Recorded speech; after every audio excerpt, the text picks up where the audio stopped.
Welcome to this tutorial on color correction in Final Cut Pro X. So you're going to see that we have a little bit of yellow hue to our shot here. I think these guys white balance, but it's just the color temperature of our hallways with that little bit of light may not have gotten the best white balance. So we're going to make white look a little bit more white. To bring up your coloring, you have to have the clip on the timeline. So the in point and out point has been set and it's been drugged to the timeline. You select the clip and you have to leave the time bar over top of the clip so that you can see it when your mouse exits the window. Because sometimes when your mouse is hovering over things, it kind of changes what's going on in the canvas.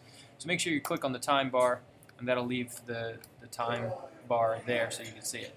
And then we're going to bring up Command 6, our color wheel, and Command 7, our meters. So you can see in our meters that the brighter stuff has a little bit of a yellowish hue. This is showing you from left to right all of the colors on the screen and where they were measured at the chip from 0 to 100. So we're going to change to the RGB parade mode, and that splits them into the red, blue, and green chips in the camera, and we can kind of see that the red channel is higher than the blue channel. Anytime that happens, it's going to have a yellowish hue. Blue is higher than red, it's going to have a bluish hue.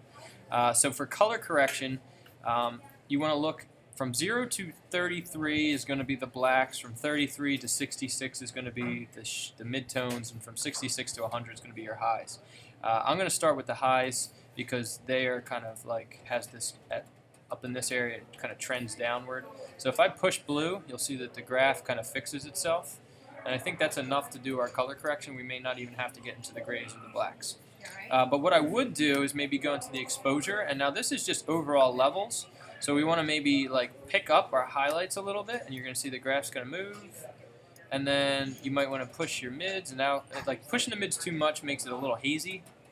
So the mids probably don't need anything, and then you might want to drag your blacks down to touch down at 0. So we're trying to get all this waveform from 0 to 100. Now, when it goes over or under, that's considered illegal. So there's a broadcast safe filter. If you go into the filters, you can search it. So I just type in broadcast, and there it is. And I can drag this onto my clip, and that'll kind of truncate some of the highs. And even though the blue channel is still going over, and it truncates all the stuff at the bottom there. So if we were to take a look, if you click back here and turn the color correction on and off, that's broadcasting. Here's color corrector. You can see the yellowness of the shot, and then the graph's moving, and then broadcast safe on and off. You see that it's kind of truncating the tops of the waveforms. So if you ever have a shot that looks a little bit not quite right, we can bring it in and Command 6, Command 7, and go to work.